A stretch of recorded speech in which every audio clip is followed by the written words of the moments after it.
और अब 9 जुलाई की चूंकि डेडलाइन आ रही है, 9 जुलाई तक अगर ये डील नहीं होती है तो टैक्स वापस लागू हो सकता है। तो इस वजह से ये हलचल इस ट्रेड डील को लेकर बढ़ी हुई है। तो जब से मैंने कहा अप्रैल के महीने से भारत और अमेरिका के जो प्रतिनिधि है वो एक दूसरे से इस डील पर बातचीत कर रहे हैं, लेकिन ये डील फंसी हुई है। तो फंसी हुई क्यों है?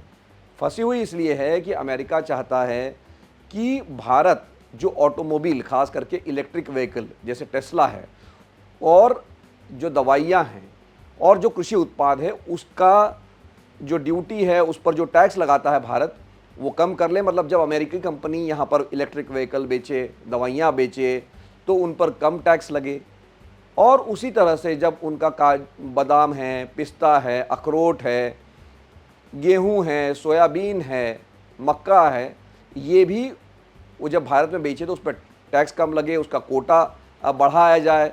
वहाँ के जो डेयरी उत्पाद है जैसे दूध है, वो भी अमेरिका को भारत में बेचने की अनुमति दी जाए। तो खैर भारत जो सामान है उस पर तो बातचीत करने के लिए तैयार है, जैसा कि इलेक्ट्रिक व्हीकल्स हुए, दवाइयाँ हुए या अन्य सामान पर तो भारत विचार कर सकता है कि कितना टैक्स लग सकता है।